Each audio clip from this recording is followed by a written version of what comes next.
Someone bumps into you on the street, and you apologize. You send a message, then immediately send a second one that begins with, "Sorry if that came across wrong." Someone's voice gets quieter in the middle of a conversation, and something in your chest tightens because somehow you already feel like it might be your fault. You ask for help, or for a favor, or for something you actually need, and you open with, "I'm so sorry to bother you." If any of that feels familiar, this video is not going to tell you to just stop saying sorry. Because for some people, over-apologizing is not simply a bad habit. It's a signal, a small reflex that may have learned to protect something much bigger: connection, peace, approval, or the feeling that nothing is about to go wrong. And once you understand what the apology was trying to do, the pattern starts to look very different. There is a common way people explain this pattern. They call it people-pleasing. They call it low self-esteem, being too sensitive, too needy, or not confident enough. And sometimes those things may overlap with it. But the more closely you look at what is happening when someone apologizes for things they did not do, the more you see that it is not simply weakness. It is protection.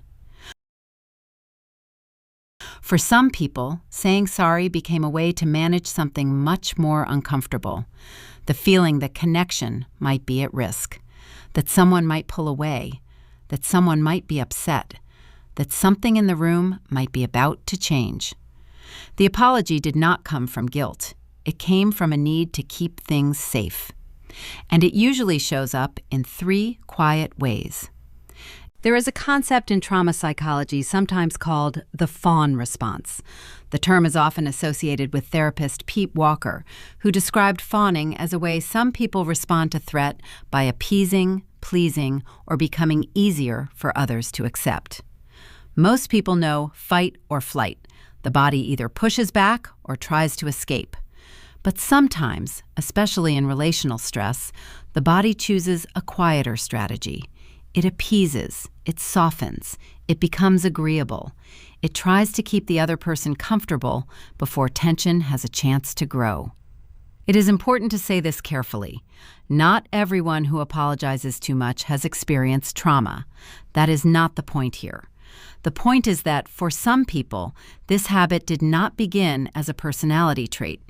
It began as a reasonable response to an environment where peace did not happen on its own, where keeping someone calm felt necessary, where the fastest way to lower tension was to offer something: a smile, a softer voice, an apology. Over time, that response can become automatic. You do not decide to apologize. It comes out before the situation has even become clear. And this is where the pattern becomes easier to understand. You apologize to protect connection. There is a version of "I'm sorry" that does not really mean "I made a mistake." It means something quieter than that. It means, "Please do not be upset with me." It means, "I do not want the tone between us to change." It means, "I still want you to see me as good."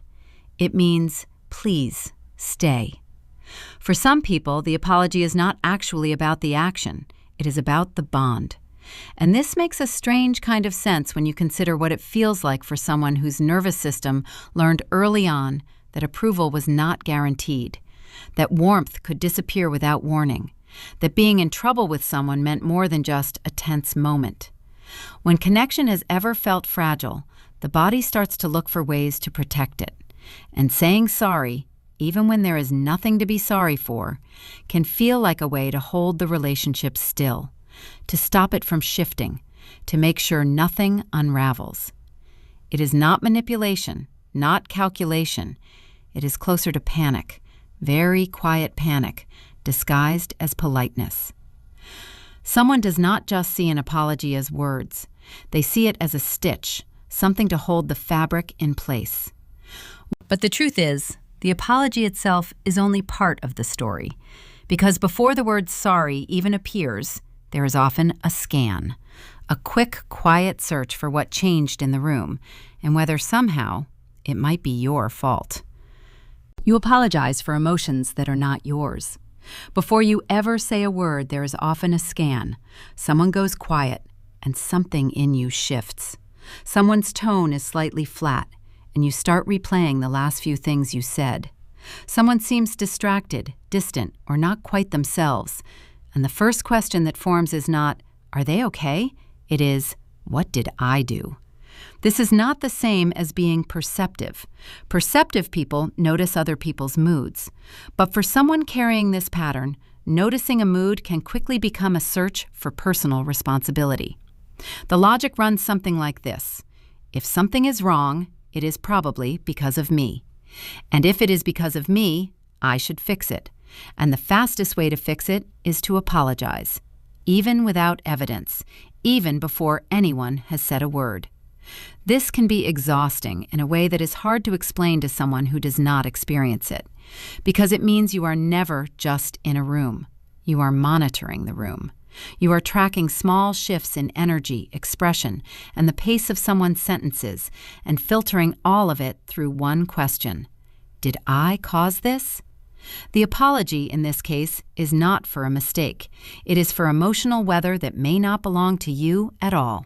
And here's the part most people miss. Even when you understand the pattern, even when you can see that you are trying to protect connection or carrying emotions that were never yours, the apology does not always stop. Because by then, sorry is not just a word. It has become a way to bring the temperature of the room back down. You apologize to keep peace. There is a difference between feeling peaceful and working to maintain peace. For some people, peace is not a default state. It is something they learned to produce. When there was tension in the room, someone had to soften it. When someone was upset, someone had to lower the temperature. When a relationship started to feel unstable, someone had to bring things back down. And the fastest tool for that, the one that often worked most reliably, was an apology. Not because anything was actually wrong, but because an apology can lower tension. It says, I am not a threat. I am not here to argue. I want this to be okay. And when that strategy worked, when the other person relaxed, when the mood shifted, when the room felt safer again, the lesson got recorded. Saying sorry is how you make things safe again. This is where over-apologizing stops being only about guilt, responsibility, or politeness. It becomes a survival strategy, a way to regulate the environment, not just the relationship. When you look at all three patterns together, something becomes clearer. The apology is almost never really about the thing on the surface.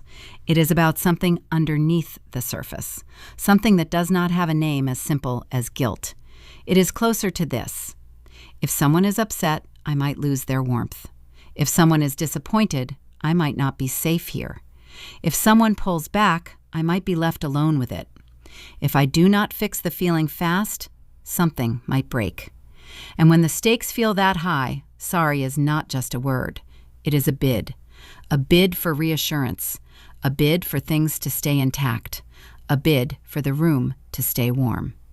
The deeper layer is this. You may not only be apologizing for what you did, you may be apologizing for the risk that someone might stop choosing you. And the painful part, the part that often goes unseen, is that this pattern can make someone very easy to be around and very hard on themselves, because they are absorbing responsibility they were never given, carrying weight they were never asked to carry, smoothing over feelings that were never theirs to smooth. It takes energy most people do not realize they are spending, because it does not announce itself. It just runs in the background, quietly, constantly, like a program you did not know was open.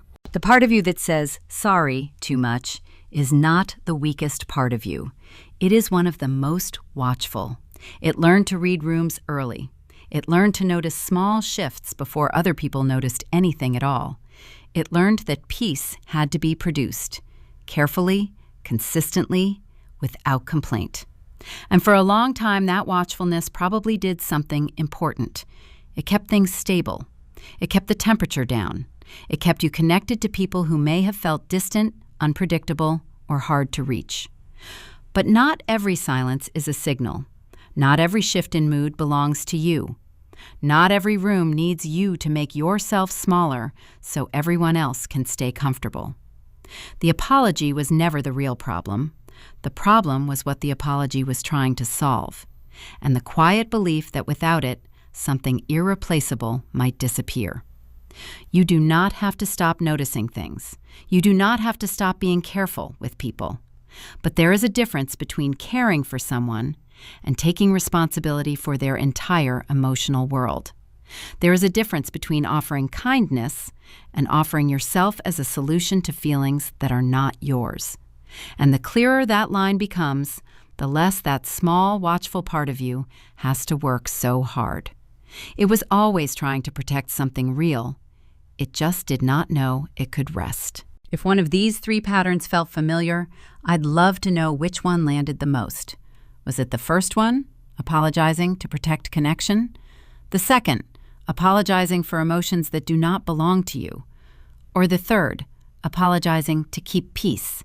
You can tell me in the comments. And if this video felt like something someone you know might need to hear, sharing it quietly is always one of the kindest things you can do. If this kind of quiet psychology is something you want more of, you can subscribe. I'll see you in the next one.